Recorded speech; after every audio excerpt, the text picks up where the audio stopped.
Hello, hello, hello. How's everyone doing? Another week, another episode. This is Stats Over Politics. As always, I'm your host, Shaun Holko, alongside my guys, Mr. Jaevon Toddy, Mr. Kevin Dent, and Mr. Kaz Johnson of Just Casually. I thought that I took the banner off of the screen, but the click didn't work. Here we are, take two once again. I was talking for 10 seconds and you couldn't see us. Now you can see us. We're back for episode number 169 of Stats Over Politics. As I said, Kevin Dent, Jaevon Toddy, and Kaz Johnson of Just Casually. We're back for another episode. And Toddy, I'm going to toss it to you first because if my mouse pad wants to work and it'll work on one click, it is a Victory Monday after all. And the 49ers got a W. And so we shall see Mako Toddy on these Victory Mondays with the amazing game that he has provided to us. With that, how are you feeling? That's Toddy's son. Oh, I was like, why does that kid look familiar? But everybody here is dark skinned. I go, and it definitely wasn't Shaun as a baby. I was confused for a second. No, Kevin ain't got no kids, so yeah. Now I see it. Okay, it's an all-time. It's gonna. I was like, that kid looks familiar, but I don't know who it is. But wait a minute, it's gonna be a viral meme. Is what it's. I feel so bad for that kid. I don't know why. But we're feeling great, though, Shaun. You know, we just got a quarterback back. Offense was humming. It was great to get his sea legs under him against the Cardinals. Get his feet wet. Offense looked potent. So I'm feeling good. How are you guys doing? I'm glad that you're feeling well. And I'm doing well. Thank you for asking.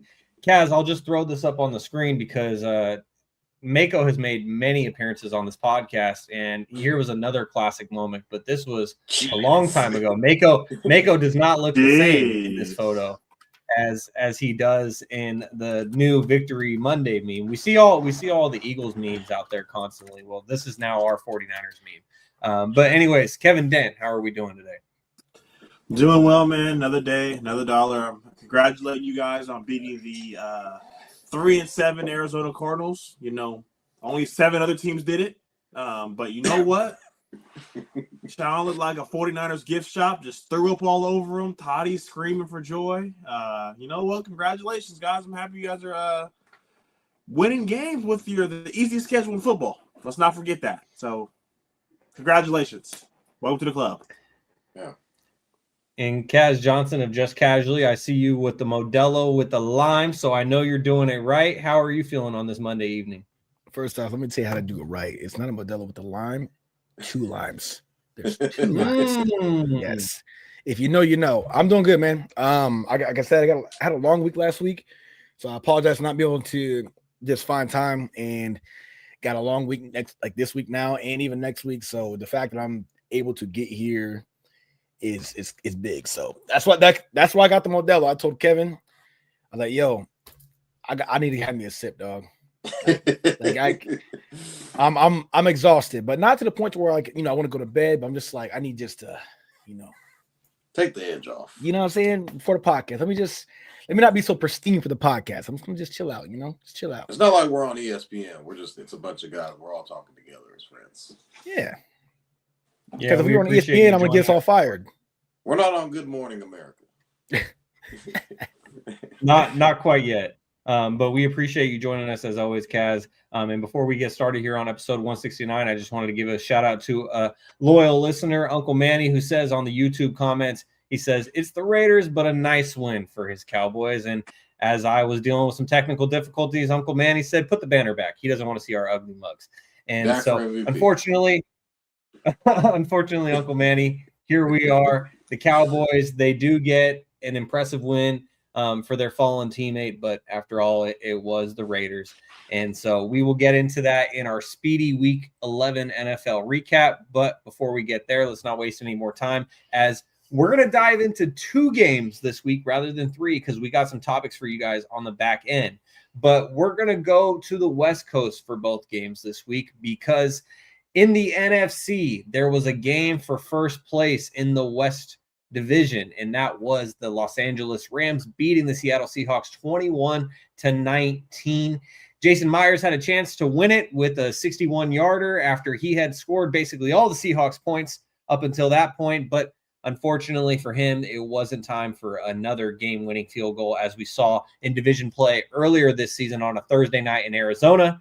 Nevertheless, the Rams, I believe they've won 5 games in a row now. They sit atop the NFC West. And Jaevon, considering that is our division, being San Francisco 49ers fans, just what was your reaction to this result?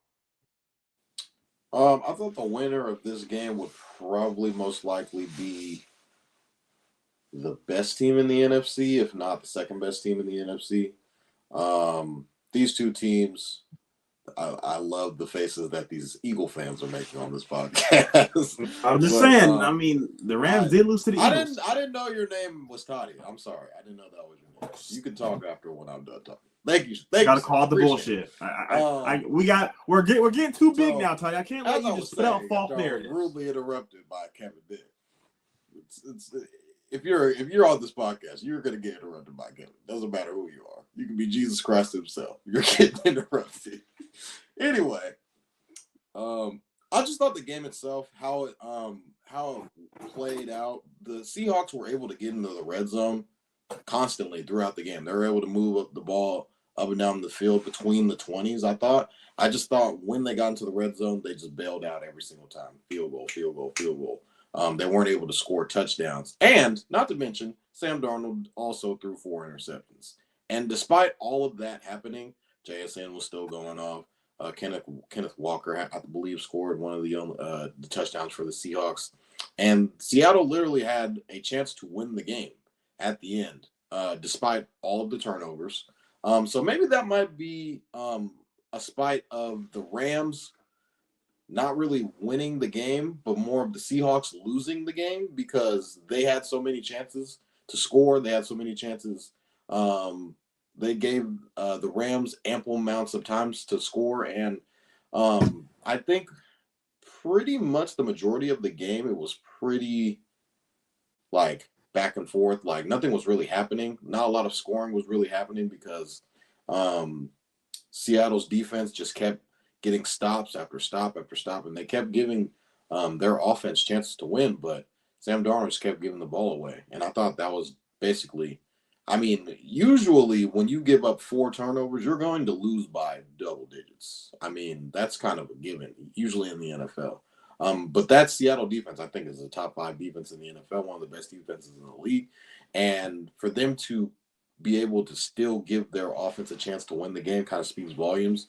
I did see that Matthew Stafford is the betting favorite to win MVP currently right now. I think he's like plus 130, plus 120, around that range. So I definitely do think that Matthew Stafford is having the best year so far as a quarterback, just going by the numbers. But I think this Rams team, I don't know how I feel about them currently after that win. I do understand that it was basically for almost it was a playoff vibe, definitely for that game in particular. And they are going to be playing against each other against Seattle. If they played again today, I probably would pick Seattle to win just based off the fact I don't think Sam Darnold is going to turn the ball over 4 times. But I thought it was probably one of the better games of the day. And this could be, who knows, it could be a rematch in the playoffs for the NFC Championship, divisional round. Who knows? We'll see. I do think these teams will obviously they'll see each other again, but I do think they'll meet again in the playoffs for sure. Well, I just saw Kevin hit a full facepalm for the audio-only listeners. Boo this man! Just had to say, I will throw that meme up there in just a moment. But I was just about to get Toddy to respond to a couple of comments, but he had to step away for a moment. So, Kevin, why are we booing this man? I mean, I'll throw the meme up on the screen since you said it, but why are we booing Toddy? You booed him off the screen. Why are we booing this man? He said a lot of great things, but the first couple words were just, I hate the Eagles, so I'm going to throw this out there. These are 2 contender teams. I'm not going to say that these teams aren't good. I'm not going to say that they're tier 2 NFC teams. They're definitely tier 1 NFC teams, but the winner of this game was just going to be the winner of the NFC West. Like, that was the only thing that was going to come out of this game. Unfortunately, I know there's a lot of Vikings fans that I know, and Sam Darnold just pulled the Sam Darnold. When the moment gets tough, you either elevate your game or you piss the bed. And he pissed the bed, not one, but two, but three, but four times. 4 interceptions, back-to-back. I mean, just drive killers. And it's when you play a team like the Rams, you need your quarterback to show up. You held the Rams to 21 points. They have one of the best defenses in football, but they were not able to finish drives. Toddy mentioned it. They're not finishing drives. They're just getting field goals. So for them to have this result, do we look bad on the Seahawks? Like, do we lose faith in the Seahawks? As long as Sam Darnold is their quarterback, at some point or time, he's going to play like Sam Darnold. It's inevitable. It's like Thanos. But Matthew Stafford, like Toddy said, is the betting favorite for MVP. I don't think he'll win it. Unfortunately, I think it's the guy in Denver and Bo Nix, Toddy's favorite team. He's doing more with less. I mean, anyone could win with Devontae Adams and Puka Nacua, right? I mean, shit. It's not like he's doing it with Cortland Sutton and the other dude from Oregon, I can't remember his name, and a bunch of nobodies, RJ Harvey, just a bunch of bandits just winning games, find out they beat the Chiefs. I mean, they beat the Eagles, they beat 2 teams that are in the Super Bowl, but we don't have to get into the MVP talk now. But that's who would have my vote if they're voting in it today. But, tip your hats off. Matthew Stafford continues to win games and find out ways to – Troy Franklin, thank you, Grey Wolf. Finding out ways to win games. So shout out to the Rams. Someone's got to be the second best team in the NFC, and why not them? All right, Kaz, what were your thoughts on this game as the Rams pull ahead in the NFC West with a 21-19 win against Seattle? Good game. Good game. Like, Sammy D went from 3 weeks ago, having a damn near perfect game to having 0 touchdowns and 4 interceptions, but still went for 1 million yards. And I think that just comes to show why the Seattle Seahawks probably won't make a run when they do make the playoffs. Sam Darnold did revitalize his career, and he actually got a fan out of me, which I was never a fan of before him, but he got a fan out of me. But I will say, like, it's games like that you can't lose. You see what I'm saying? It's you can tell the difference between teams that are really geared for the playoffs and really geared to make a run and teams that aren't. And you have a huge opportunity right now to beat not only a good team, but arguably, I'll be fair, arguably the best team in NFC. They're not, but there's an argument, okay? And then on top of that, a division team. The reason why I say there's an argument is because I respect the record. Yes, we did beat them, but when we beat them, like, those things happen. We also got beat by the fucking Giants. It's like it ain't like when we played the Rams, it's like, we was just – it wasn't last year vibes, you get what I'm saying. It wasn't you know what I mean? Like, this team makes me feel super comfortable right now. But you know what? We're showing up. We're doing what we do. And, one way the Eagles will always find – a way to make themselves very relevant and put themselves in contention for that conference. But Seahawks had, I believe I took the Seahawks to win this game, so I was obviously wrong, but they had the golden opportunity to show the world, hey, listen, we know the Rams are good. We know that, we got rid of DK Metcalf. Zach Charbonnet now is the lead. They don't even know what they're doing at running back. Zach Charbonnet is now the lead back. He's the premier back. Okay, people are out here drafting Kenneth Walker as their premier back, and the whole time it was the backup was going to get the role. Okay, not me. I stayed away this year, but the Seattle has been kicking ass all season long. So have the Rams. It was just a good game. And I really wish that Sam Darnold would have found a way to not turn the ball over so much, because now a lot of people are probably like, okay, wait, now this might be the reason why Sam Darnold bounced around in the first place when he was a Jet. Ended up in Minnesota. Luckily got the start. Was that just a 1-year thing? Well, then he starts off with Seattle. They're winning all these games. Well, is it because of other factors? Is it because of schedule? I don't really know. I think that Sam Darnold is a good quarterback. At one point, he was also in contention for the MVP, but I think this game just took him out of the race entirely. He's gonna have to come back and finish the season off damn near perfect, because you can't throw 4 picks and no touchdowns. You can't do that against a division opponent. While you have an opportunity to be one of the top teams in the NFC, it just has to happen there. So good game. I think that they're going to be a problem, whoever they play in that first round in the wild card spot. Don't know if they'll win or not, but after that, they may not go any further than the divisional, just an appearance. So shout out the Rams. Rams are good, man. I mean, they have, I mean, like Kevin said, I think yeah, it was Kevin. He's like, I mean, well, shit, they got Puka Nacua, Devontae Adams, Kyron Williams, Matthew Stafford. Like, fuck, these aren't just guys. These are some of the top guys in the league. Like, you take Devontae Adams, clearly is still one of the best route runners in the NFL. He's going off this year, and he's damn near my age, which says a lot. So the fact that he's doing that, and then you got Puka's crazy ass, you got a young prime Kyron Williams followed up with Blake Corum, and then you got Stafford, who is one of the last of a dying breed of those true pocket passing quarterbacks still playing at a premier level. The better team won. But I think that Seattle Sam Darnold specifically could have put up a better fight.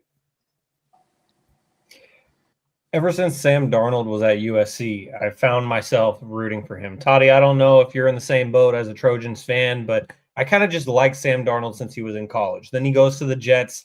He has a terrible tenure there, bounces around the league. Then he ends up in San Francisco, and I kind of got more of a soft spot for him. He goes off to Minnesota, has success there under Kevin O'Connell, but then he ends up in Seattle. And I dislike everything Seattle when it comes to sports. And so I ain't upset about Sam Darnold seeing ghosts again. I hope it happens more often, especially when the 49ers end up playing the Seattle Seahawks again very soon.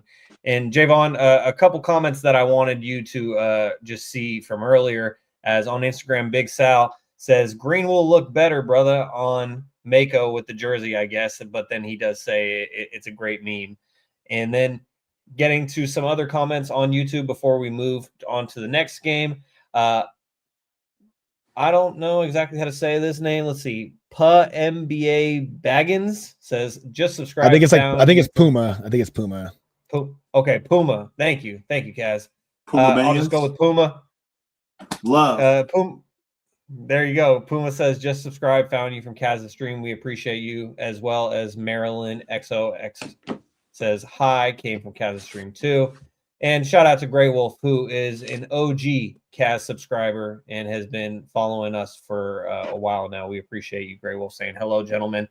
And now this next comment leads us right into the other game that we're going to dive into in depth, as Mr. Fantu says, I'm convinced nobody respects the Broncos. 1, bad for 8 years. 2, people think Bo Nix not NFL-worthy starter. 3, people don't respect non-great offensive W's regardless of defensive performance. 4, cope with a laughing emoji. And so that brings us to our next game, gentlemen, as the Broncos beat the Chiefs 22-19.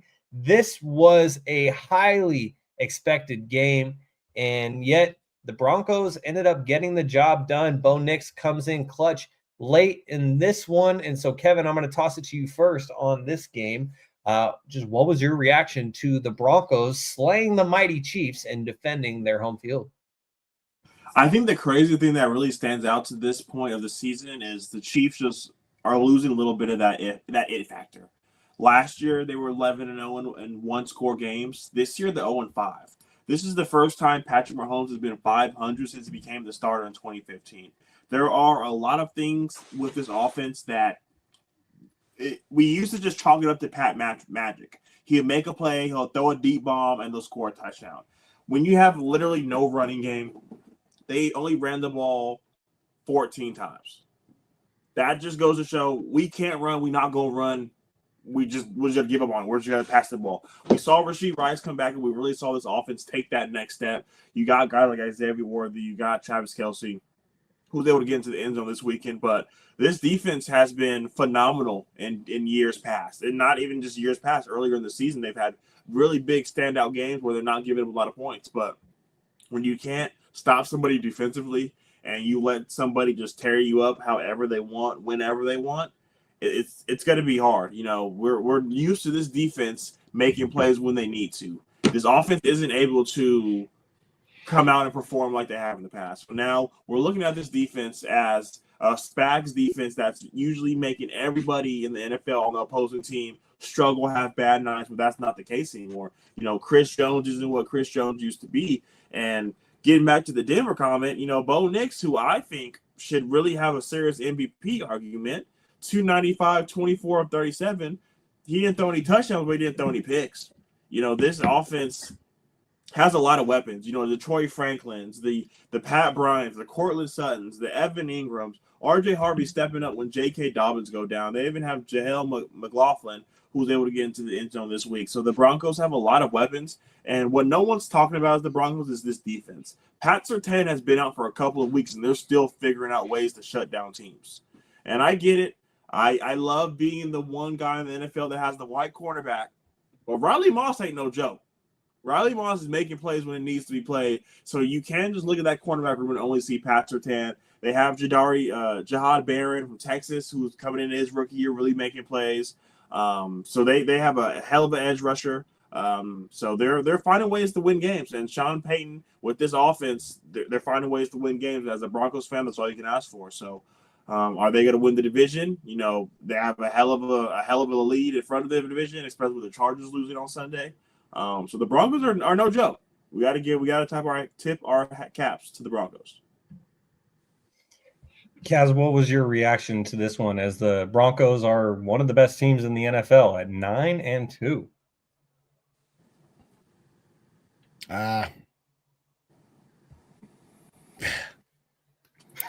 I'm just I don't know how, honestly. Like, man, the defense. I mean, fuck. But they didn't have Surtain. So I mean, is it Sean Payton? I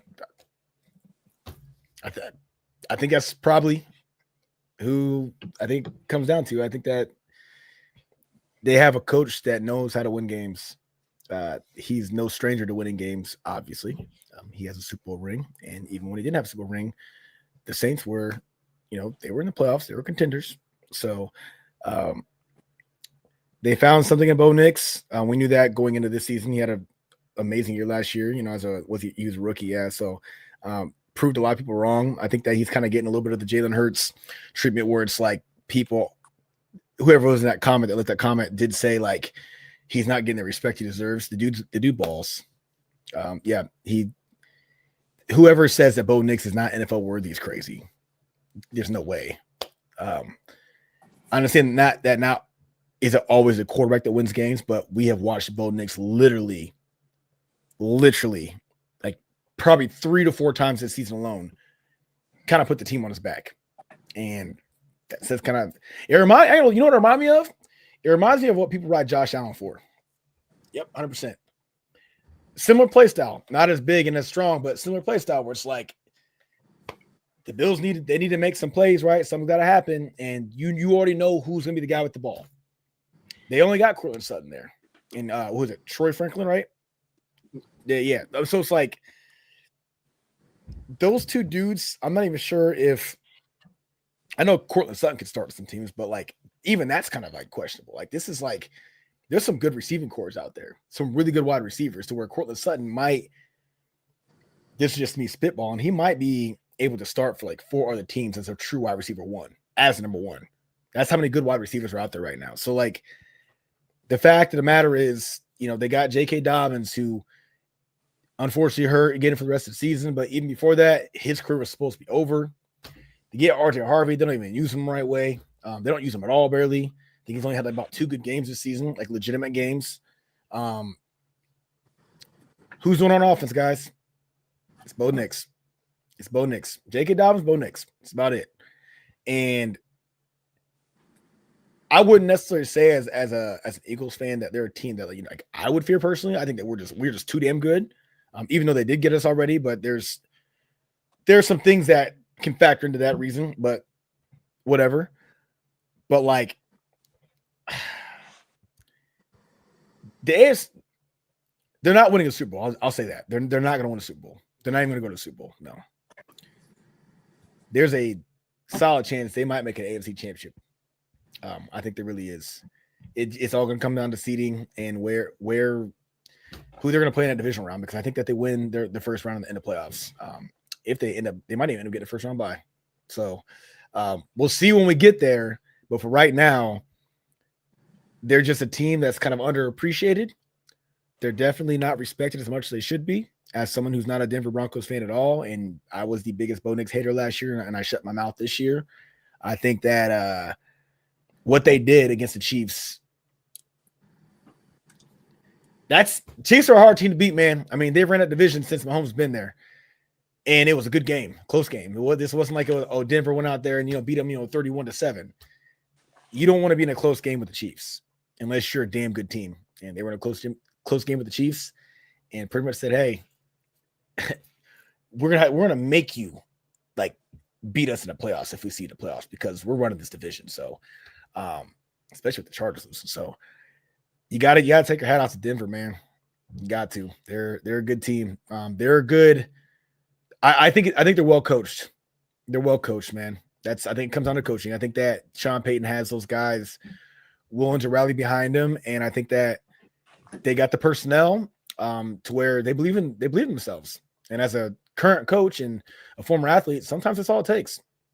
You have a team that you guys believe in one another, and you got a guy leading the charge that's going to help you guys, get to the promised land, and whatever that promised land is, not a Super Bowl. I think that the Broncos are going to make it far. So I might put some money on them winning the division. Matter of fact, I'm probably going to do that after this podcast, if I still can. Well, exactly. If you still can, if only you didn't do that like 2 to 3 weeks ago, because the odds would have been much more in your favor. But as Grey Wolf says, leading the league 9-2, and Grey Wolf also says twice, "Woo!" with a Ric Flair strut walk in there.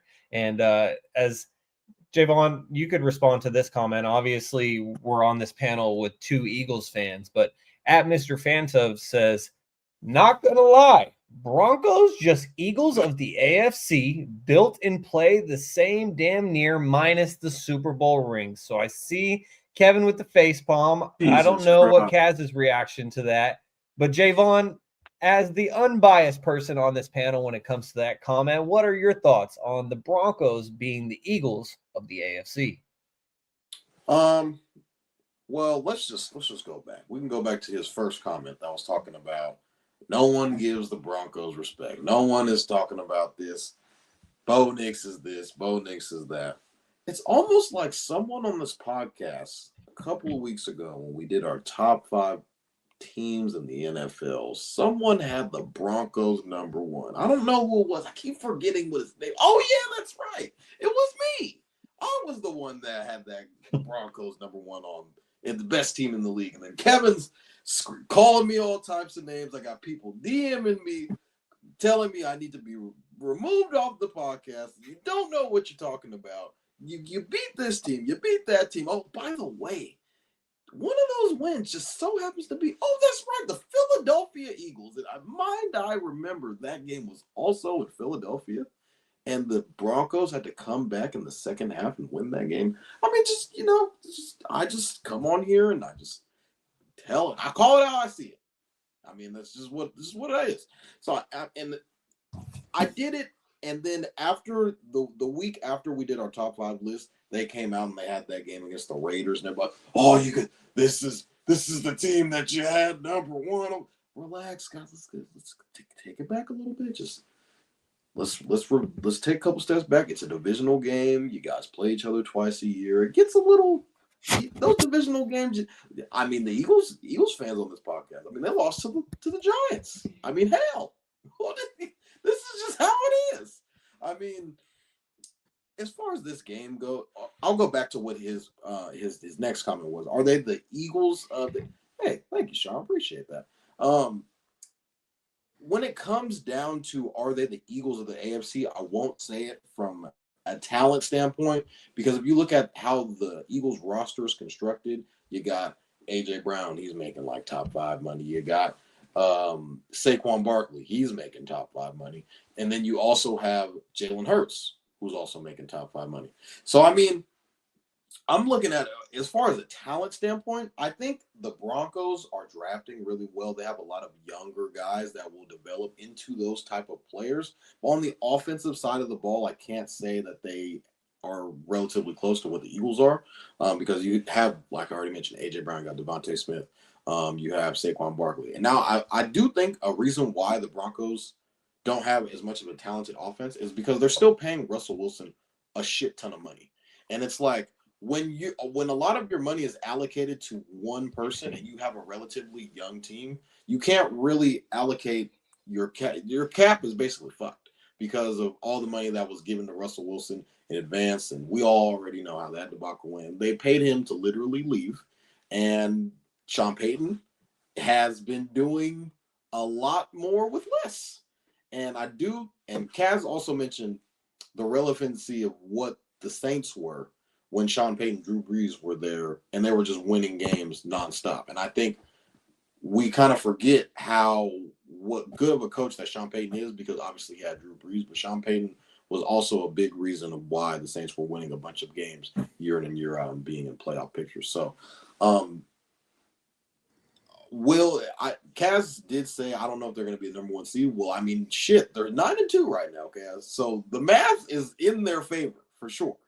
For them to be able to get a number one seed, and it's really, really tough.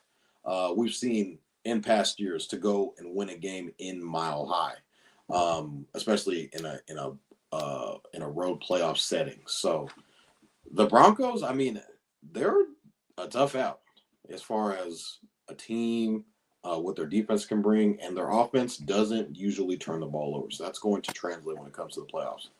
Now, on the Chiefs side, I think we got to start having these questions. Now, for a lot of new people that listen to this podcast, I have mentioned when the Chiefs kind of started to look a little weird, I kind of compared them to a country club kid whose card gets declined at the country club.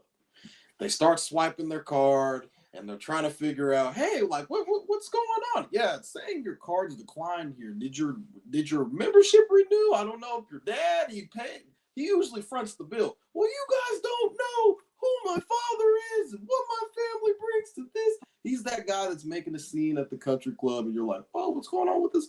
What's going on with Bill? He's usually really calm and happy and this, that, and the third. The Chiefs. Damn it, Bill. They always go. They got used to it, man.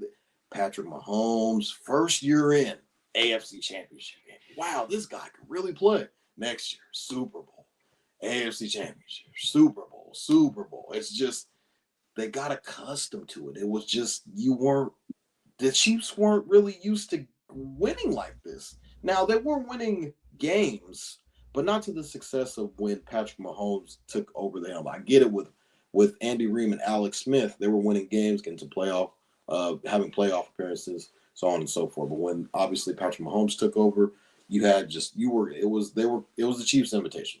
And now you're kind of looking at it from a lens of Travis Kelce is a little bit older, Chris Jones is older. It's kind of a revolving door of what your receiver room looks like. Obviously, Tyreek Hill isn't walking through that door. You just got Rashee Rice back, but you're just trying to get him acclimated with everything that needs to kind of. It's very unusual because you're seeing Patrick Mahomes turn the ball over in the red zone, which is very, very uncharacteristic of him. And by the way, I mean, I did say that Patrick Mahomes wasn't the best quarterback in the league before the season started. I also was they tried to hang me from wherever it was. They wanted to cut my hands off and drag me through the streets because I said Josh Allen was the best quarterback in the league. And he had 6 touchdowns yesterday, but that's neither here nor there. I do think that the Chiefs are in danger of missing the playoffs. Like, this is a real – like, if you look – right now, the Chiefs are not in playoff contention. The playoffs started today. Chiefs will not be in it because I think it's for the 7th seed. It's between the Jags and the Chiefs. And guess who beat the Chiefs on Monday Night Football, guys? The Jags.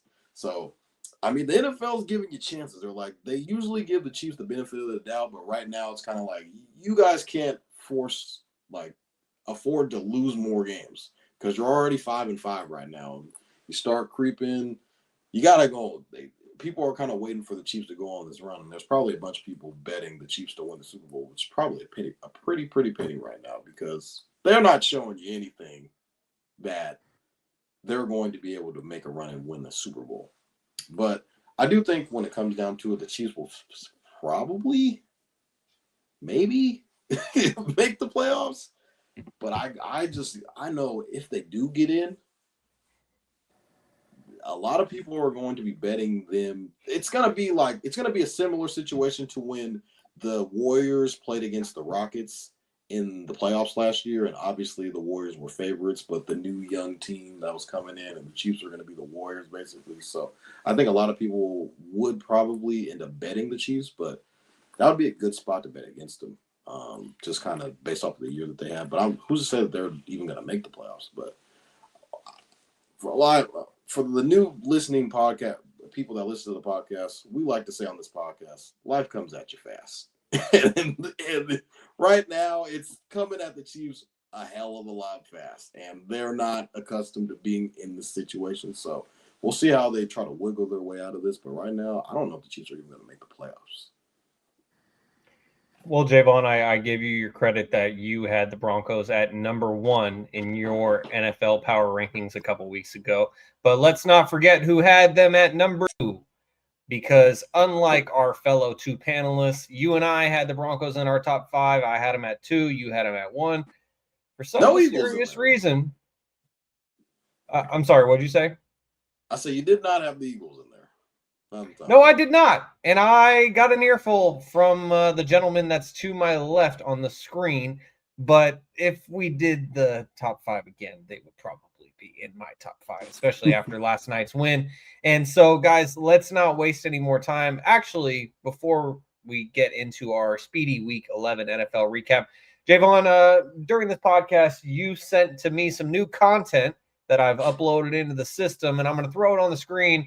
I just am curious, what would you name this new meme that we've added to the portfolio? I don't know. It's me and Kevin were kind of going back and forth about this on the NBA pod on Friday because we were just like, hey man, everything's gonna be all right. There'll be a bunch of people that'll just be, they'll be talking out the side of their neck. This will probably be for Cowboys fans for after tonight's win, like Cousin Jew and Uncle Manny, just they're fired up about, yeah, we're back. You just put your hand on the shoulder, like, relax, man. You got the so like we should have done it for you guys when we beat the Cardinals. Okay. That's fine. That's fine. I mean, Brock Purdy's back. I mean, we only played. The season. We heard things like we got sea legs back. Like, whoa, jeez, sea legs? I'm pretty confident. Played 2 games. What do you mean? This is third game of the year. You could have said he got his legs back. He got his sea legs back. You see that offense? We are hitting on cylinders. Like, brother.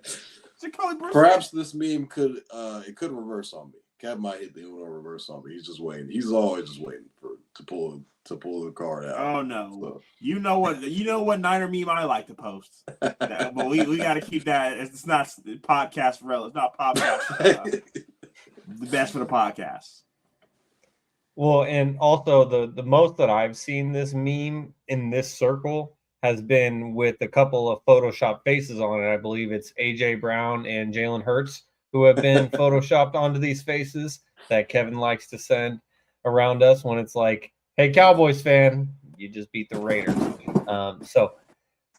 We got another one for the portfolio. We'll pull it out accordingly. And so now, guys, let's continue here on episode 169 of Stats Over Politics. Shaun Holko alongside Kaz Johnson, Jaevon Toddy, and Kevin Dent.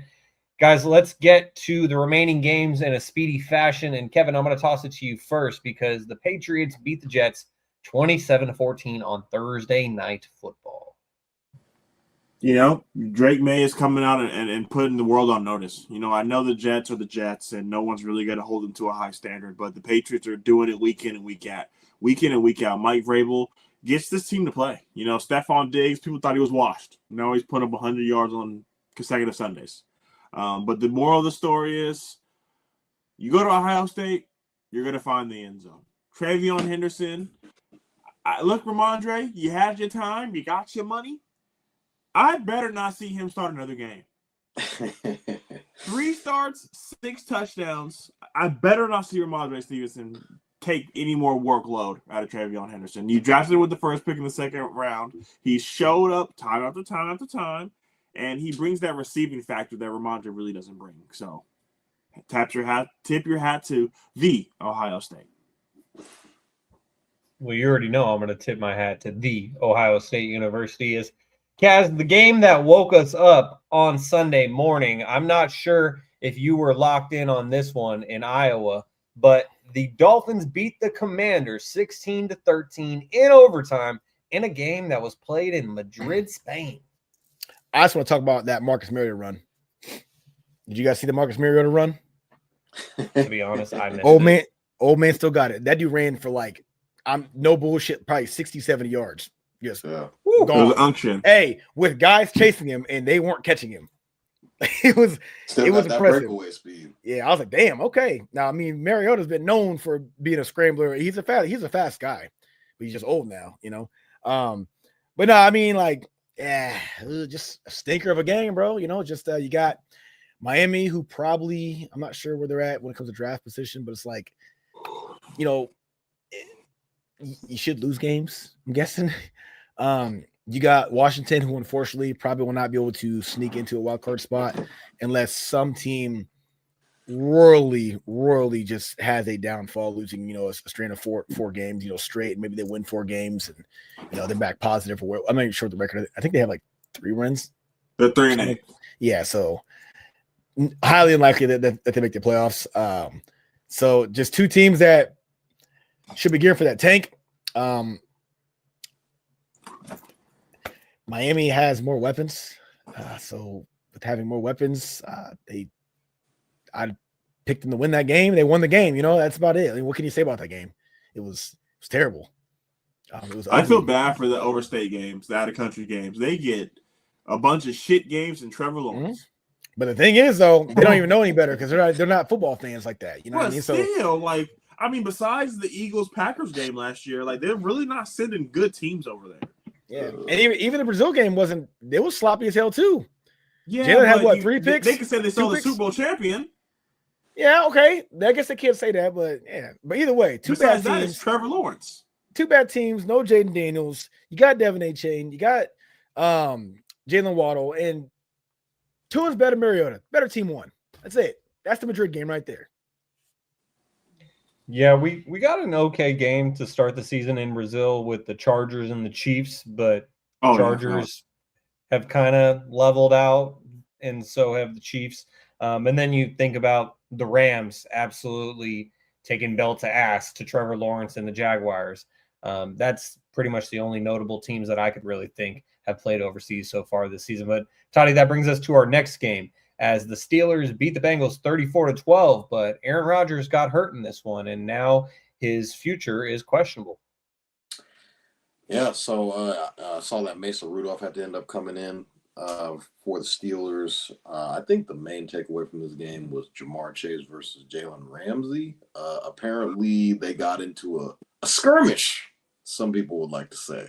Jamar Chase and safety Jalen Ramsey had a bit of they were talking it out, it looks like, and then all of a sudden an unknown substance was flown on to Jalen Ramsey, and Ramsey then took into his own hands and fired a punch to Jamar Chase, respectfully so. I think a lot of us would probably have reacted the exact same way. And then when asked about it, he said he did not open his mouth at that guy. Did not spit at him. Never happened. And then all the memes when everybody was saying this is in 4K. How did you get caught in 4K? It was just absolute comedy. So he's suspended. I knew as soon as it happened, he was going to get suspended. And because when Jalen Carter did the exact same thing right before a snap even happened, they suspended him for a game. So I was like, Jamar is at least going to get a game. I don't know if Jalen Ramsey is getting suspended as well, or is he just going to get fined? You don't suspend he shouldn't get anything. I don't think he's going to get anything. Yeah, you don't suspend the victim.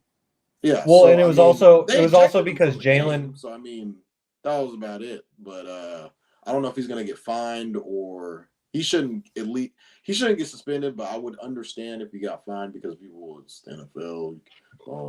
No fun league. Yeah. So, but no fun league. So, at least moving forward, this will be Jalen Carter. I do think going forward, what can the Steelers be? What are the Steelers when Aaron Rodgers is not suiting up? And another takeaway from this game is the Steelers defense looked all right. They look pretty good in back-to-back weeks. So, Aaron Rodgers is obviously the big story. Him getting hurt was his non-throwing hand that I did see the injury was. So we'll see kind of moving forward who is going to be starting quarterback. Is it going to be Mason Rudolph or is it going to be Will Howard? We'll see. So rest of the Steelers. Yeah, I would like to see Will Howard get some starters reps for the Steelers, but only time will tell. As that brings us to our next game. We've been alluding to the Chargers in this one, but we haven't dove into the game just yet. As Los Angeles goes to Jacksonville and gets absolutely slapped around 35-6 against the Jaguars. And the Jaguars had been in a bit of a slump leading into this game, which had a lot of people, myself included, expecting the Chargers to win a game 35-6 instead of the Jaguars doing it to them. And, Cameron Dicker, the kicker, comes out. He puts the Chargers ahead. And then after that, they got outscored 35-3. And I just didn't really know what to think about this game because the Jaguars basically showed the potential that they had displayed through the first 4 weeks. Then they were the old Jaguars over the next 4 weeks. Now, suddenly, they seem to be capable again. Versus the Chargers, who we had just stamped as contenders, come out and they have an absolute stinker like we've expected from the Chargers of the past. So this was just such a weird game. I wouldn't be surprised if this game ends up having repercussions on the playoffs later in the season. But if the Chargers really want to contend with a team like the Broncos or even Chiefs, they can't be losing games like this. Okay, if you go to Jacksonville and you lose, that's fine. But to lose by 29 points and to not even be close in this one, this was embarrassing for Jim Harbaugh and Justin Herbert. And all I know is we can't see Justin Herbert at all these LA sporting events out and about with Madison. I think it's Madison Beer. We can't see them out and about living lavishly if you're going to lose to the Jaguars by 29 points. So time to get it together, Justin Herbert. It's time to get it together. As Trevor Lawrence owns Justin Herbert. Yeah, he really does. And that's a crazy statement, but it's also a fact. As Kevin, the next game that we're getting to is one that we initially had on the rundown, but we chopped it for time constraints, and that is the Buffalo Bills defeating the Buccaneers 44-32. We give a lot of credit to Bo Nix for doing a lot with nothing. It got to a point where Josh Allen threw a touchdown, and Alyssa, my wife, goes, I thought Stephon Diggs got traded because number 14 caught the ball. And I was like, he did. And I looked it up, I said, his name is Tyrell Shavers. So, they're doing it with nothing. Besides James Cook, Josh Allen, I don't really know what happened with Keon Coleman. I heard it was a coach decision to not play him. It was right before the game, so I don't know what happened off the field. He missed he didn't go. He just no-showed a meeting or something like that. Okay, I know something happened. So he was a late scratch, healthy scratch. But John even brought it up earlier. Josh Allen, 6 touchdowns, 2 picks, and for him to turn that around with 6 touchdowns, this team finds a way to get it done week in, week out. But we can't give the Bills their flowers and not give the Bucs their flowers. Baker Mayfield continues. We bring his name up every episode. We are Niners and Eagles fans, and every episode, Baker Mayfield finds his way onto this fucking podcast because he's doing something with nothing. Sean Tucker, 3 touchdowns. Kevin sitting on Kevin's fantasy bench, just thinking you don't do nothing. But to see him do that, Sterling Shepard, Emeka Ibuka, Cade Otton, they're finding ways to win games. And when it just comes down to clutch time, the Buffalo Bills, besides the first quarter, scored double digits in each quarter. It's hard to keep with a high octane offense like that. So tip your hat off to the Bills. Kaz, the next game that we're getting to is the Texans defeating the Titans 16-13 in what was an exhilarating AFC South battle. Yeah, you're giving me all the shitty games. Okay, Oh, good. sorry, I got. Kaz. What do you want me to say about this game? The Titans suck. Titans suck. They suck. Terrible. Worst team in football. Move Okay? on. Honestly, worst team in football. Were you not intrigued by Davis Mills? About as much as you can be intrigued by Davis Mills. Okay, it's just and on top a division game on top of that. So you got just a team that's we don't know whether they're solid or not, and you have the worst team in football in the same division. Just a recipe for a shitty game. Another shitty game. Shitty game. I ain't gonna lie. I have nothing to say about this game. I can't. I for one. I can't break shit Mills down. fan. Davis Mills, But baller. what? But why? Because a backup won against the Titans? Because I took his money. Oh, okay, fair enough. Get your bread. Yeah, W bread. So, a little backstory. I don't Yeah, want to so that's why he's okay. Is that why you mad, Toddy? No, Yeah.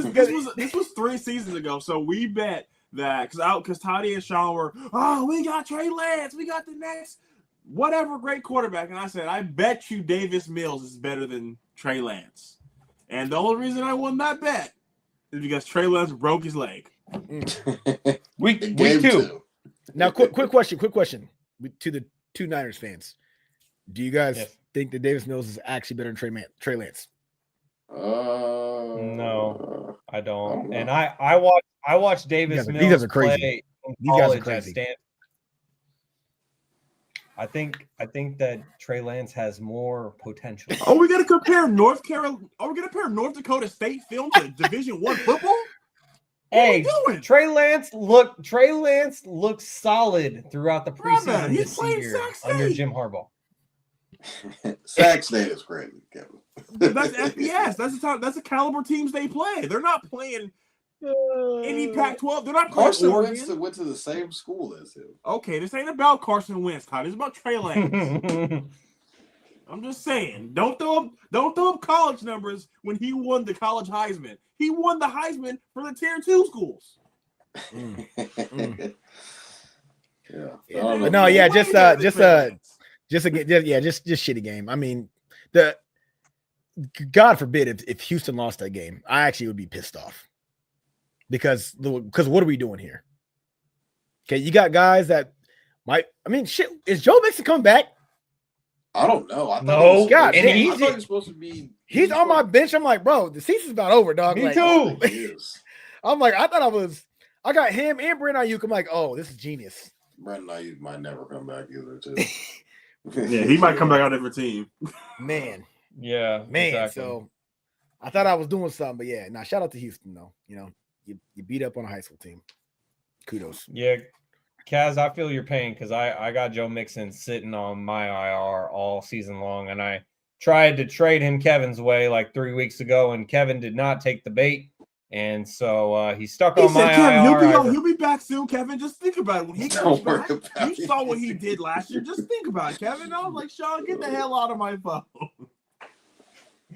Well, I was trying to trade for Indiana Jones, so at first I was not willing to give up too much. I ended up giving up Parker Washington, so it all ended up working out. But I feel your pain, Kaz, and I actually just acquired Brandon Ayuk in my Dynasty Fantasy Football League, so I am rocking with him for the future. I hope that he does come back sooner rather than later, even though it may not be in a 49ers uniform. Jaevon, this next game that we're getting to it's personal to you as the Bears beat the Vikings. 19. Here we go.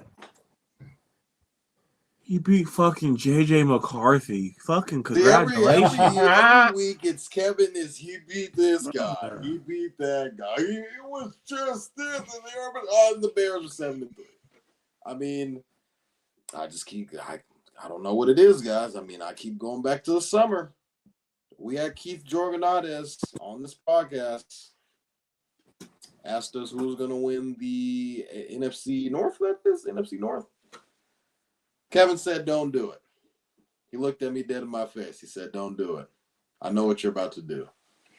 And guess what I said, guys? So I'm picking the Bears to win the NFC North. Kevin walked off the podcast, turned his mic off, turned his camera off. He said, I'm done. Can't do this. I mean, this is just deep rooted with Caleb Williams. I wasn't wrong. I was just early. About 3 years ago, said he was a top 15 quarterback coming into the NFL. He was a senior in college. Freshly just went off his Heisman year.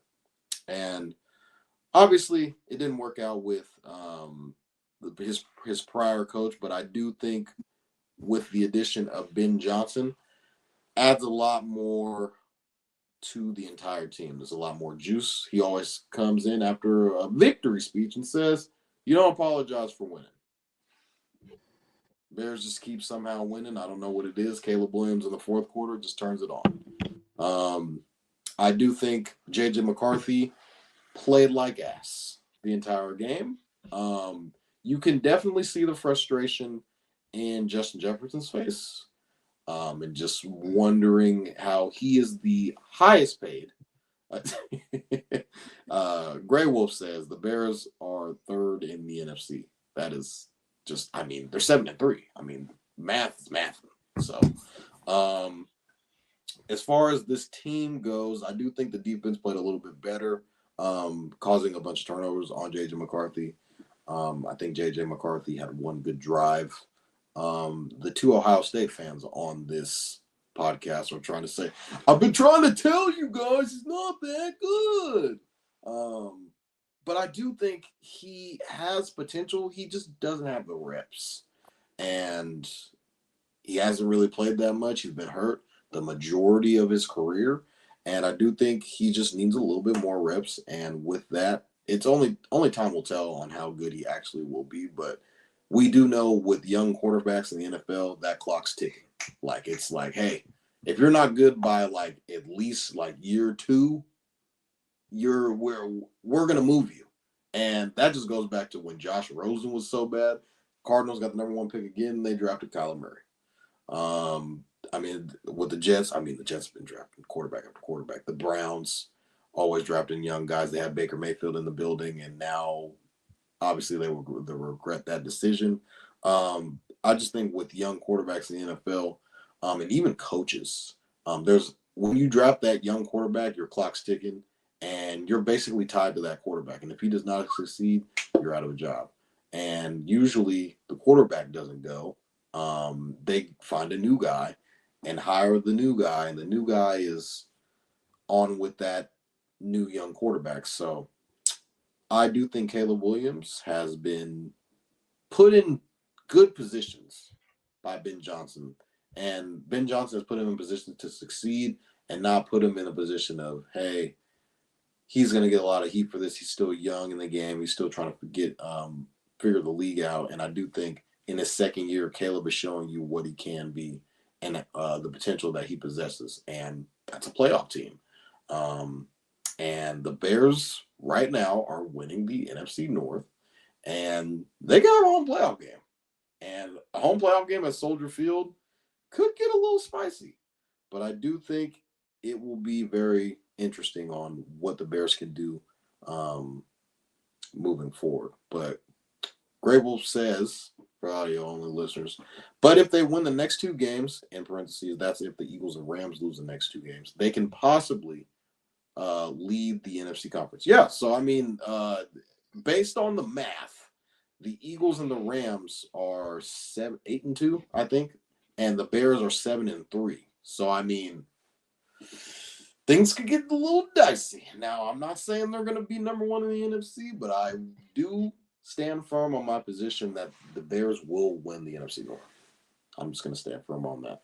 That's what I said in the summer, so got to hold it down. I respect it, going 10 toes down on your Bears take. And you mentioned my friend Keith Joganatis. He was texting me yesterday saying, don't forget to give me my credit on the Broncos. Don't forget to give me my credit on the Patriots. So here's your credit, Keith. As now getting to the next game. He also said that the Bears will come in second in the NFC. He did. North. He didn't go all the way and jump over that ledge with me, but he was like, you might be onto something there. Yes, and you guys were both on the Bears, and kudos to you for that. As the next game I got is the 49ers defeating the Cardinals 41-22, and big cock Brock Purdy is back. I got excited. Big cock Brock Purdy is back, Kaz, as you roll your eyes. He had himself a game in his return to his home state of Arizona. Brock Purdy completes 19 of 26 passes for 200 yards and 3 touchdowns. Christian McCaffrey in this game had 13 carries for 81 rushing yards and 2 touchdowns. And George Kittle got his guy back with 6 receptions for 67 yards and 2 touchdowns in this game. And shout out to Sky Moore for starting this game off in emphatic fashion, almost running the opening kickoff back for a touchdown. And he really set up Christian McCaffrey for his first touchdown there, Jaevon. And I was happy to see this as a 49ers fan, whether if it's the Cardinals or not. The 49ers are back on track, as we would like to say. And when the 49ers are back on track every Monday here on Stats Over Politics, you will see the Victory Monday meme, which now includes Mr. Mako Toddy, as we keep things moving here on episode 169 of Stats Over Politics. We're getting to this next game, and earlier, Puma said, give Kaz something to work with. Please give Kaz something to work with, because so far, I've been a bad host, and I've given Kaz nothing but shitty games. And so we're gonna skip the next couple games that are on the agenda, and Jaevon and I will have to handle it as well as Kevin when he returns. But Kaz, I'm gonna give you a good one, something with a little meat on the bone, and that is Sunday Night Football, as your Philadelphia Eagles beat the Lions 16-9. What was your reaction to this low-scoring battle?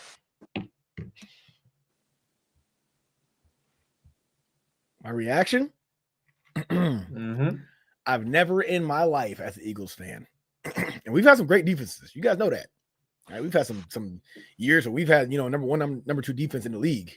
Great pass rush. We're known for that. We've had guys like Brandon Graham in his prime, Fletcher Cox. Went out and got Jalen Carter. At one point we had with Milton Williams, and we sent Josh Wood off. We're known for all offensive lines. Okay, known for it. Oh, also I keep forgetting about what's his name, who decided to sit out, Hassan Reddick. He comes to Philadelphia, he goes crazy that first year he's there, right? I don't think, mind you, we played an offense that, like, this is an offense. This ain't no excuse. This is an offense. I have never been, I think I was telling Kevin this before we started the show. In my entire life as an Eagles fan, since I can remember, I have never been so kind of happy with a game like that where we couldn't do shit on offense. And I just had like an epiphany. I'm like, you know what? Respectfully, fuck Jalen Hurts, fuck AJ Brown, fuck Kevin Patullo, fuck Saquon, fuck that offense. Why? Because why do we have to love the offense more than the defense? That doesn't have to be a thing. It doesn't have to be a thing. There's plenty of teams in the past who have had mediocre offenses and amazing defenses, and they're known for that. I.e. the Ravens, the Steelers. That's what their whole foundation is based off of defense. Okay. I watched that game last night, and I was like, these guys are beating the shit out of them on defense. Like, I'm like watching, I'm at the bar, I'm talking to another Eagles fan, he's an older gentleman, and I'm like, yo, why am I not mad right now? I'm like concerned, like, okay, he's got AJ Brown getting overthrown again, and he's giving up on routes. Maybe he's not. I don't know what's going on, bro. It just on offense, I'm like, whatever, dude. But then I'm like, this defense right now got me smiling ear to ear. And so I'm like, you know what? That's crazy. I ain't gonna acknowledge that shit. So I'm like, you know what? From now on, until the offense figures their shit out, I'm not looking at them hoes no more. I'm not debating it. I'm not arguing it. Nothing with nobody. Talk about how great Jalen Hurts is or how bad he is. Don't care. Talk about AJ Brown would be on the Patriots getting 1,500 yards a season easy by now with Drake May. Don't care. Talk about how Saquon Barkley's having a down year because who the hell's going to have 2 back-to-back 2,000-yard seasons? Don't care. I don't care about anything with the Eagles offense right now. Why? We have Jalen Phillips. Okay. We have N'Kobe Dean. All right. We have Makuba. We have Jahad Campbell. Okay. We got Cooper DeJean. We got Quinyon Mitchell. I'm not even naming like I didn't say Zach Bond. I didn't say Jalen Carter. Nope. I just named a bunch of young guys. Just a bunch of young guys. Just a bunch of young guys. I'm like, these guys, please, Howie, find a way to keep Jalen Phillips. Please. We have our edge rusher. We have him. Please, God, keep him. But we got these guys that are just plain relentless. Add in our pass rush on that defensive line. I'm like, oh shit. Because it's going to happen soon. When this offense has a game, it is going to be brutal for whoever the fuck we play. That's all I'm going to say. The Lions got exposed badly. I'm not saying they're not a playoff team. I know it's a little bit longer in a minute. Sorry, Shaun, but I know that the Lions are not a playoff team. I'm sorry, they are a playoff team. But like, dog. You're in Philly. You know, I didn't pick the Lions to win, but I thought for sure I would have saw more than that. Gibbs had a couple good runs.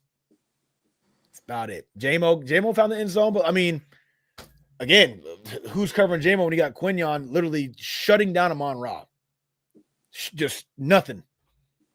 Nothing. That's bad for whoever the hell we play, no matter who your offense is. You know what I hope we see in the playoffs? I want to see LA again, just to prove a point. I want to see LA again.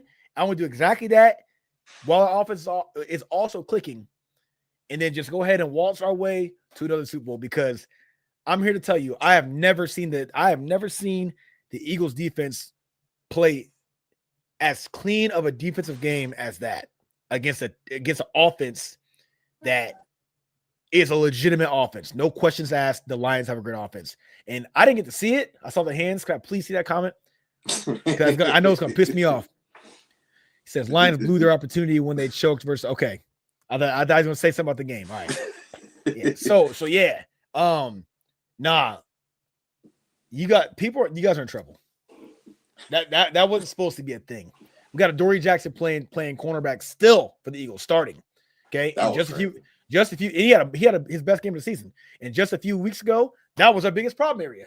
Our offense is going to start figuring some things out, but we got to get rid of Dory Jackson. Shit. I'm not saying he should still be starting. What I'm saying is we did exactly what we need to do during that trade deadline. And adding in that edge rusher, oh my God, that changed everything. That dude had 2 back-to-back games. He had 6 days to learn the playbook. And went out last week, handled business. Breakout game. This week, same thing. That's it. Teams are cooked. Well, shout out to Brandon Halam 51, who is new in our YouTube comments, saying, as Kaz read, Lions blew their opportunity when they choked versus the 49ers in the NFC Championship game. And Brandon also says, Eagles turning into Texans fans, and that's the comment that Kaz refused to even acknowledge. But now, moving on from the Eagles, Kevin, I'm tossing this next one to you. And Grey Wolf gave me a perfect segue for this next one. As the Panthers beat the Falcons 30-27 in overtime, Michael Penix hurts his knee. He's going to be out for the season. But what Grey Wolf asks is, can the Panthers sneak into the playoffs? Considering the Niners are 7-4, Lions are 6-4, and Panthers are 6-5. Kevin, what say you? Can the Panthers sneak into the playoffs after their 30-27 win against the Falcons? If they were to play every game on the road, hell yeah, because that's the only time they win. They have every game they've lost has been at home, and every game they have won has been on the road. To finish the season, they have can you guys catch my drift? Next week they're at San Francisco. All right. They got the Rams, the Saints, Bucks, Seahawks, and the Bucks again. Can they sneak into the playoffs?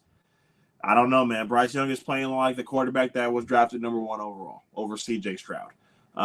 They're finding out ways to win games, man. Every game they find a way to win, whether it takes overtime or whether it just takes 4 regular quarters. So shout out to Bryce Young, California native. So next week on the road, you know who's Kevin is picking. The Carolina All right. Panthers, baby. Love it. Oh gosh. Okay. Well, Brandon says Panthers can beat out the Bucks, so they'll get 2 opportunities to get that opportunity. So Kevin is going with the Panthers next week against the 49ers. Kaz, I'm interested to see where your pick ends up going, as our Stats Over Politics pick'em has gotten very close in the last couple of weeks. Kaz had a 7-7 week. No, I'm 10. pissed. The last 3 weeks I've been asked, though. I'm like, what the hell is going on? I thought Kaz had an insurmountable lead, and then I saw the graphic this week, and I was like, oh, wow, Kevin and I are 2 games back in first place. All right. Then there's Toddy. I wasn't going to say it. It Why was y'all put my implied, business out but there? yeah. So speaking And of Toddy, Kevin's officially in second place now if everything played out, because he chose the Seahawks and I chose the Rams. So I might have solidified second place for the week. that is correct. You got me for now, but I am making my move to first place. As Jaevon, this next game, if you could break it down for us, the Packers beat the Giants 27-20 in a game that Cam Scatteraboo and Jackson Dart weren't playing in. I saw this meme when it showed Cam Scatteraboo and Jackson Dart walking in the tunnel, and they were like, "So good to see Jackson Dart and Cam Scatteraboo show supporting their teammates." And then somebody like commented and was like, "Yeah, it's great for you to show up for work." It was so funny. This game, it was very interesting because the Giants, who started Jameis Winston in this game, Jameis was, he's got these games in him where, bro, did you see Jameis dancing in the end zone? That had me so weak, bro. Oh my, he is just naturally like all the stuff that people talk about him and say about him. They're like, Jameis is really like that in real life. Like, and I believe it. He's not a character. This is actually what his personality is. But the Packers they fell asleep at the wheel in this game, and Jordan Love kind of had to turn up on one of the last drives of the game to kind of give them the edge over the Giants. But the Giants were pretty feisty in this game. Josh Jacobs was out with a knee injury, but I did see that it shouldn't be anything serious, and he probably should be back by next week. But how good are the Packers? I'm not sure. We even heard things about Matt LaFleur possibly giving up play calling, and he said, no, I'm going to be the guy that calls plays. So usually when play calling duties have to be relinquished as a question, usually that's a problem, especially mid-season. So Packers kind of edge out a victory against the lowly level Giants, but I think the Giants should have a lot to look forward to with what this team could look like, given what their situation is. They're going to be in search of a new coach who Bill Belichick had to make a statement saying he's pulling his name out of the race for. And they're probably going to have a high draft pick moving forward. And I do think they have a quarterback for the future. So the Packers have to do a lot of soul searching on what they want to look like moving forward as a team. I think this tie is going to hurt them a little bit more than it helps them moving forward, just based off of a couple of wins that they probably should have had, like, I don't know, beating the Browns. So just that I think that tie is going to come back to haunt them when it comes down to trying to make the playoffs and get a wild card spot. Last couple games here in our Week 11 recap here on Stats Over Politics. I got this one as the Ravens beat the Browns 23-16 in a game that felt like it was way too close, especially considering that Dylan Gabriel went out of this game with a head injury. And as Jaevon is indicating, and I will with my Apple Watch participate, Shedeur Sanders made his NFL debut in a regular season game. And in all honesty, I'm not even going to focus on the Ravens side of this. I'm just going to focus on it from a Browns perspective, offensively and defensively. First of all, Shedeur Sanders making his first appearance for the Browns in the regular season. And after the game, Kevin Stefanski said that it was the first time that that Shedeur Sanders had played with the first string offense of the Cleveland Browns. It's the first time ever. How does that happen? That is just coaching malpractice to me. You are purposely not giving this guy a shot. And now Joe Flacco gets traded. Dylan Gabriel is now the quarterback. Oh, and Kenny Pickett is with the Raiders, I think, as a backup. And so here is Shedeur Sanders stepping in his first reps with your starting offense is in an NFL game. That is just absolutely horrible, in my opinion. And Shedeur can't be faulted for his lackluster performance. And he even took the blame after the game, telling his team, hey, we lost because of me. I'll be better. And so good on him for being mature and taking it on the chin, even though it wasn't his fault. Defensively, I wanted to focus on Myles Garrett because he now has 15 sacks this season, which is the same amount that the entire Ravens team has. The Jaguars also have 15. The Bengals have 14, and Jaevon, our 49ers, have 12. Myles Garrett by himself has more sacks, 3 more sacks, than the entire San Francisco 49ers team. Nick Bosa being out does have something to do with it, but wow. Then you even look at the sack leaders for individual players. Myles Garrett has 15. Brian Burns has 13. Myles Garrett over the last 3 games has 10. Nick Bonito has 9.5. 3 other players are tied with 9. Myles Garrett, he is just ridiculous, and he's being wasted away in Cleveland. As Brandon says, can Myles Garrett throw? That's a valid question. But throw, run, right catch. Now, yeah, and so right now, that is being left to Shedeur Sanders. I just hope that he is able to get a actual shot with the Cleveland Browns and that Kevin Stefanski will try to make it work with Shedeur because he clearly hasn't to this point.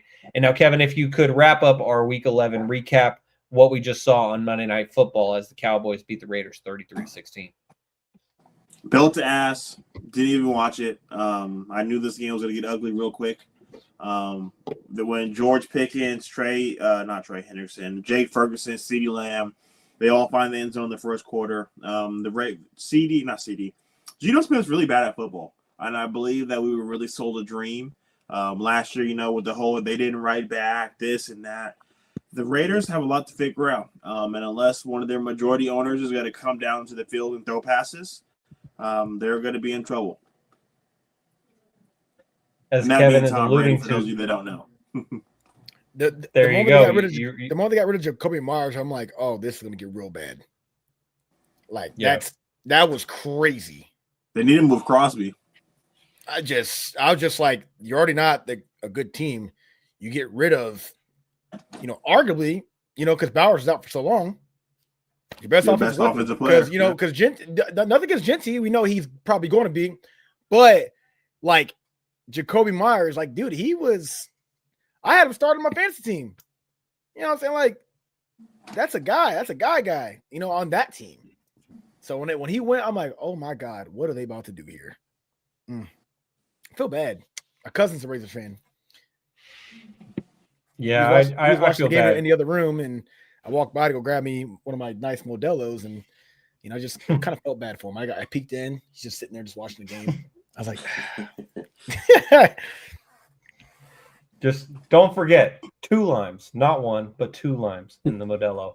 As we get to our last couple segments here on episode 169 of Stats Over Politics, Shaun Holko alongside Jaevon, Toddy, Kaz Johnson, and Kevin Dent. Guys, we're back with Fact or Cap, and this time is a little different because Kevin's not the one administering the questions. I came up with a couple for this week, and these were inspired by my friend Keith Joganatis. I mentioned earlier how he was texting me, and he was talking about the fact that he wanted his credit for the Broncos and Patriots picks to win the division. And what that led me to was another statement from Keith where he said, book it. The Broncos and Patriots will play in the AFC Championship game. So, Kevin, I throw this to you first. The Broncos and Patriots are both 9-2. They will play in the AFC Championship game. Factor cap. I'm gonna go cap. They both. I think one of the two will make it. We also have to take it with a grain of salt that Indianapolis Colts still exist. And I get it. They had a bye week, but the week before, Jonathan Taylor went absolutely stupid. They just got Sauce Gardner. They're getting back. They're getting back Travarius Ward. So they're getting healthy at the right time. DeForest Buckner's on the IR right now. So by the time playoff football comes around, they're going to be rolling. So can one of the two make it? Yes, but I think the Colts are legit, especially with the moves they made at the deadline. So will one of the two teams make it? Yes, but for the question factor cap, I'm going to have to go cap. Jaevon, Toddy, factor cap. The Broncos and Patriots will play in the AFC Championship game. Going back to what Kevin was saying about, the Colts still exist. There's also, other teams like the Chargers maybe. But I do think the two best teams in the AFC are the Patriots and the Broncos. I do understand with the Colts, the roster that they have around them. But I am scared of the Daniel Jones factor in the playoffs and what that could look like. It could be very Sam Darnold. So I'm going to say this is a fact. I like that. I like what I've been seeing from the Patriots and what I've been seeing from the Broncos. Both were in my top 5 that Shaun had showed previously. I think the Broncos are playing the best football in the AFC, and I do think the Patriots are also playing one of the best balls in the AFC as well. And I do think a lot of this has to do with the coach-quarterback combination with Sean Payton and Bo Nix, and with Drake May and Mike Vrabel being added to the helm. And a lot of people do want to underline the fact that Josh McDaniels is the offensive coordinator for this New England Patriots offense, and has a lot to do with the success with Drake May currently right now. So I'm going to say this is a fact. I think that will probably be the AFC Championship matchup between the Broncos and the Patriots. Kaz, factor cap. The Broncos and Patriots will play in the AFC Championship game. It's cap. It's cap. It's cap until the Chiefs are eliminated from playoff contention. Because based off statistics, this is, what's the show called? Stats over politics. Ain't no politicking from your boy. If the Chiefs make the playoffs, bro, something getting disrupted. That's all I'm saying. They'd be a wild card round, obviously, so they'd end up, or wild card round. They'd be a lower tier wild card, being lower tier in the AFC, and that means they'll probably end up playing possibly. I mean, who knows? Shit. I mean, just because even the Colts, they just lost the game. What if the Colts go back on another tirade and win out? We don't, you guys forgot about them just because they look bad for 1 week. You know what I'm saying? So, like, to say the Broncos and Patriots are going to be two teams, mind you, with two young quarterbacks. I think Drake May's in his 3rd year, right? And 3rd year. And then you got Bo Nix in his 2nd year. Okay. It was a big deal when Jaden Daniels got there in his rookie year. We're not going to see no Josh Allen, no Lamar Jackson, no Patrick Mahomes. Hell, I'm even going to say it. No Danny Dimes right now, because even though he wasn't good in New York, they have swagger there in Indianapolis, and they might end up doing some things. Who knows what the Chargers are going to do if they get back there, because they have had 2 playoff appearances. Okay, Justin Herbert has not looked good. All right, but this might be the one. How many, you guys understand that Josh Allen also, for a while there, was losing a lot of fucking playoff games, and then things kind of started to change. So, that could be the Chargers with Herbert as they're starting to figure some things out now. It's cap. That's too early of a prediction for the AFC. It's way too. They're not doing anything that I'm seeing right now to go, yeah, those are the 2 teams right there. That's the 2 teams. They're going to take down Mahomes, Josh Allen, Lamar Jackson. The guys that have more to show the NFL when it comes to going for a Super Bowl than they do. Wait your turn in line. They both won't be there. Maybe one, but not both. Factor cap. The Broncos and Patriots will play in the AFC Championship game. I think this is cap as well, and I got 3 reasons. And it's teams that will all likely be wild card teams, with the Buffalo Bills, Kansas City Chiefs, and even the Baltimore Ravens.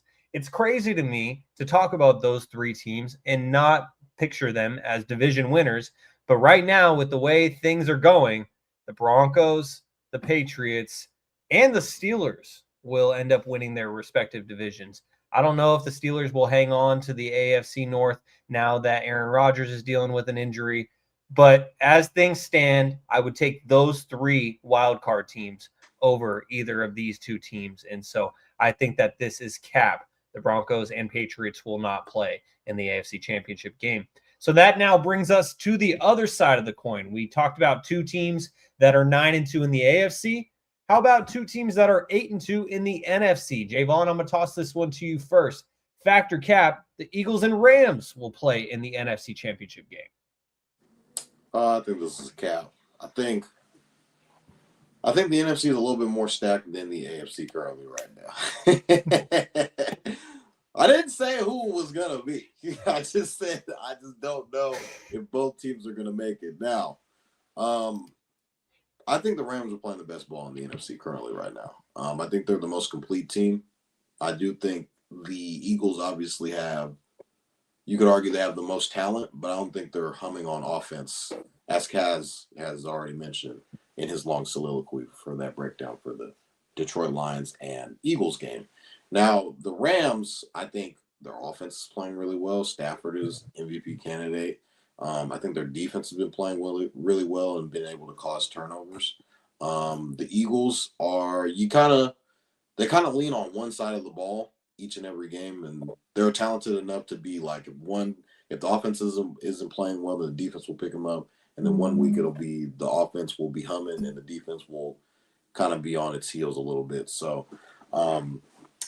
we could see a rematch. I'm gonna say no, just for the fact of I think Seattle's looked really well. I think the Bears are another surprise team. The Lions are pretty good, even though the Lions just lost to the Eagles.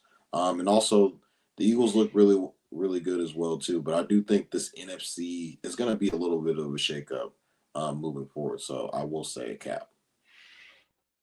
Kevin, factor cap, the Eagles and Rams will play in the NFC Championship game. I'm gonna go cap. I just don't think the Rams get that far. I think they're gonna have to run into a team like the Lions and maybe the Packers. I mean, we've seen the Eagles line against the NFC's best and beat them. They just got out of a tug-of-war game with the Seahawks. What happens when they play the Packers? What happens when they play the Niners again, the division, or in the playoff, not the playoff, but the regular season? They also have to play not the Lions, but the Seahawks again. So it's going to be interesting to see how they are coming out of that division. Probably one of the best in the NFC. But, I mean, I'm not going to sit here and be disrespectful, but I'm going to be disrespectful. No one thinks the Bears are going to make it, so Toddy just kind of said that to say that. So I think it's just really the Eagles, the Bucks, Seahawks, and the Packers. Niners. I think the Lions. He said what? Niners. Nah, absolutely not. You guys are the third best team in your division. I don't think that's how this works. If any team gets three playoff teams, it's the NFC North. I think we all agree with that, even with your bias. So I'm gonna say cap. I think the Eagles will be there. Well, let me rephrase. I know the Eagles will be there, but the Rams have yet to be really battle tested. So we got to wait and see. Kaz, factor cap, the Eagles and Rams will play in the NFC Championship game. Rematch. I don't know. Fuck. I will say I'll be the one to do it. I'll say fact. Sean McVay's he's good, man. And I think that addition of Devonta Adams, as long as he doesn't have them old man back spasms, wherever the hell that was again, I was like, God damn, brother.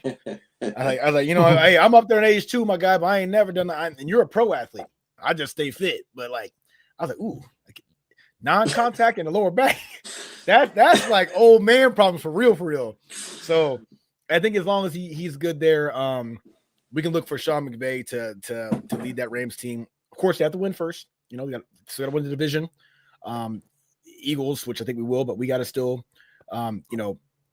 finish strong and hopefully get that 1 seed. It doesn't matter what we get, we're going to the NFC Championship at least. I'll be realistic, and I'm not going to say we're going to go win a Super Bowl right now. There's still some more that I would like to see, but there's nothing I'm seeing where we're going to come in there as even a 2 seed and not make it to the NFC Championship game. No. So I think that hypothetically speaking, if the Rams win out and they do end up getting the 1 and or 2 seed, that's going to be enough when it comes to whoever they play in the playoffs, because they're going to host a home game, possibly 2 if they have the 2 seed. And I just think that they're moving right now. They're swagging. I don't think Sean McVay is going this year. And just like I said about the Kansas City Chiefs, I mean, let's just call it what it is. We're a good team all by side. The Eagles are a good team. We do live in the playoffs. We do give teams trouble. Now we have been to 3 Super Bowls in the last 8 years, and we're right back in the mix of it again. To not have us making it, it's kind of crazy to at least the NFC Championship game. So I think that LA right now, if they can get the finish out strong and win again that division and probably get at least that 2 seed, which I think they do. We'll see them in the NFC Championship game. Factor cap, the Eagles and Rams will play in the NFC Championship game. As much as this pains me to say, this is a fact. The Eagles and Rams, to me right now, are the most steady and reliable teams in the NFC. They both have playoff experience. They both have veteran experience. And you look at the teams that are below them. Chicago, there's a question mark for me. Seattle, it's a question mark for me because Sam Darnold, I can't count on him like I can count on Matthew Stafford. Even Bryce Young, he's getting himself in the mix. I was thinking of Jordan Love. Baker Mayfield, he may have something to say about it. But right now, I'm going to say this is a fact. The Eagles and the Rams will play in the NFC Championship game. But I sure hope that I am proven wrong. But only time will tell. As we start to wrap things up here on episode number 169 of Stats Over Politics, Shaun Holko alongside Jaevon Toddy, Kevin Dent, and Kaz Johnson. Guys, we are closing things out with another recurring segment, but it's been a long while since we have had this segment, and it's none other than Shaun's Pop Quiz, which Kevin is currently the reigning, defending, undisputed champion of Shaun's Pop Quiz. As we look back to the past, Kevin is the winner of Season 1 and Season 3. Jaevon is the winner of Season 2. And now we're getting things started with another one. And so got 3 questions for you guys. You each have a question. And Kaz, I'm going to start things off with you. This NFL player became the first in history to have at least 12 sacks in 6 straight seasons. Jaevon, I see you for the redemption question, but this is Kaz. So Kaz, you get a shot, and then I'll toss it to Jaevon and Kevin. This NFL player became the first you get just in one history guess, right? to have at least 12 sacks. Yep, you get one guess. Come on, Kaz. Lawrence Taylor. Nope, that is incorrect. I know it is. I know. All right, so Jaevon, you were the one who just giving up free points, huh? That's what we're doing for here. The redemption. Well, Kevin, you should have been quicker with the redemption signal. I didn't think there'd be a second chance. Oh well, Kaz gave this out of game though. Well, Kaz gave Jaevon an opportunity to start Season 4 of Shaun's Pop Quiz off strong. Jaevon, this NFL player became the first in history to have at least 12 sacks in 6 straight seasons. Who is it? Myles Garrett. Ding, ding, ding. That is correct. Myles Garrett is that player. I talked about him earlier. Jaevon was paying attention. And so with that, Jaevon starts off Season 4 of Shaun's Pop Quiz with the lead.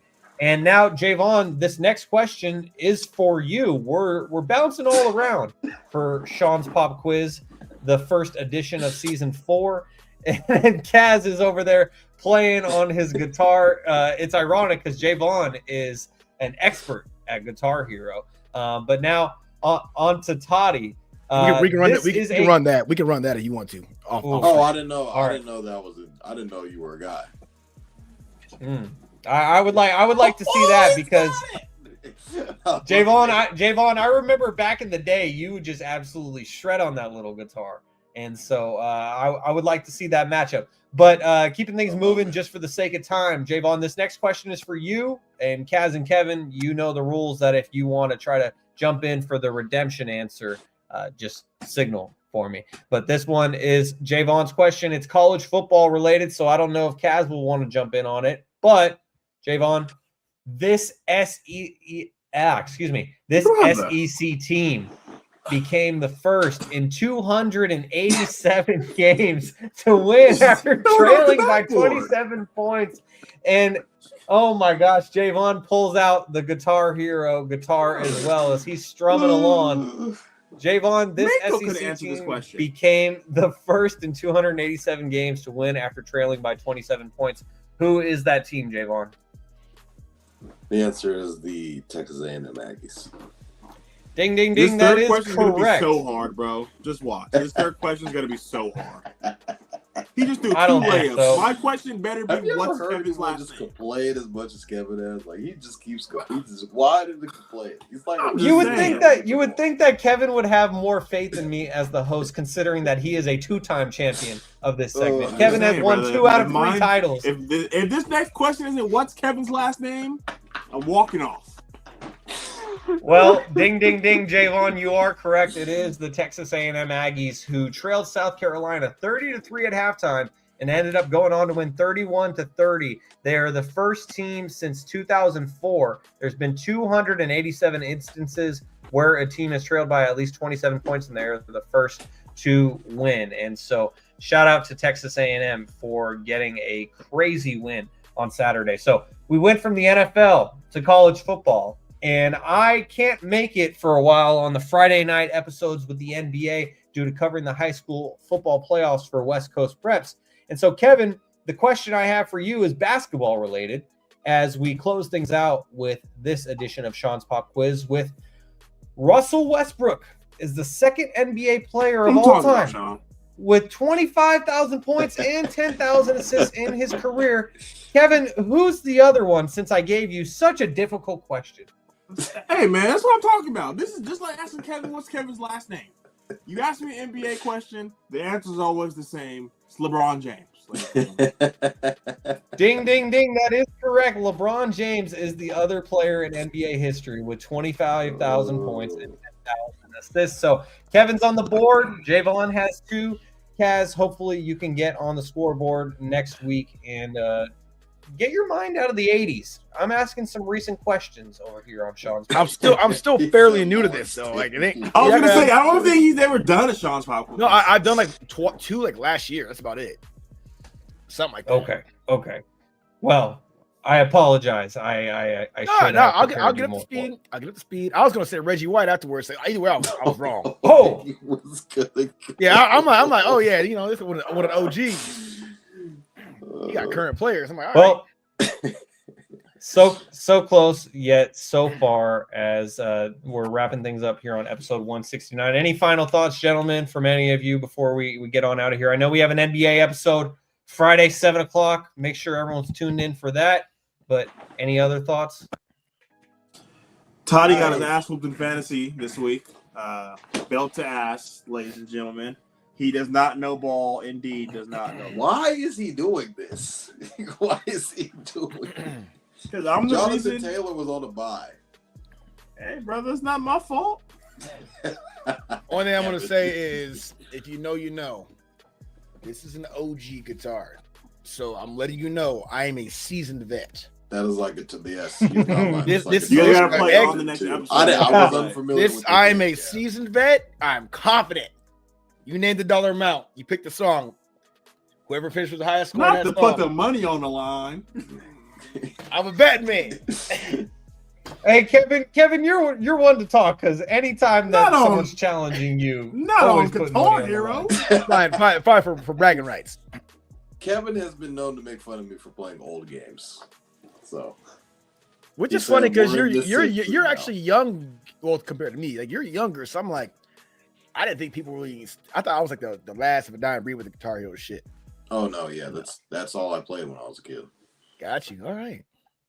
Yeah, Okay. Jaevon is definitely a seasoned vet when it comes to Guitar Hero, but I would love to see that battle. And my final thoughts, since we're talking about our Stats Over Politics Fantasy Football League, I have my screen partially You got to blurred, unblur so it, that was Shaun. actually You a got to terrible unblur idea. it. Yeah, I know. Overall point is that I am in first place. I won again this week. Now I'm 10-2, and so Damn. congrats, Kevin. Yeah, I'm Congrats having a on good second year in the place. Stats Over. Yeah, I'm gonna have to Yeah. join that up. I'm joined up next year. I don't like this. Yes. Yeah, Yeah, Toddy might be kicked Please out do. in this last Please do. place. So. Oh, As man. a podcast So- member, you got to make the playoffs. You don't make the playoffs, you got to get kicked. It's our group, Ooh. and he's letting us down. Kevin's turning it into a survival league. It's getting interesting. Just But, between the three of us. Well, there you go. Loser that's gotta gonna do sit it. out a season. What's up? Damn, Jaevon, he's trying to banish you right now. No, we can't do that because it took me like over 10 years to get Jaevon to even play fantasy. Now this is his second year in. We can't have him lose interest. He is ball knower university. He won't lose interest. Trust me. He'll be paying attention. He'll probably join 6 random ones. Be like, I'm ready next season. He said, I'm gonna keep my $20 this year, but next year I'm gonna say 100. He'll be ready. Well, good night to Grey Wolf. We appreciate you for always tuning in. That's going to do it for episode number 169 of Stats Over Politics. Make sure to give us a like on YouTube. It helps us a lot. And if you enjoy the podcast, hit subscribe to get notifications when we go live. You can follow us on Instagram and TikTok at Stats Over Politics and on X at Stats or Politics. Make sure to subscribe, rate, and review on all podcast platforms. And if you're enjoying the show, give us those 5 stars. We'd really appreciate it. As you guys have been tuning into episode number 169 of Stats Over Politics. For my guys, Jaevon, Toddy, Kevin Dent, Kaz Johnson, Alex Dent, and Gary Singh, I've been your host, Shaun Holko. Thank you for tuning in, and we will see you Friday for another episode of Stats Over Politics. Peace.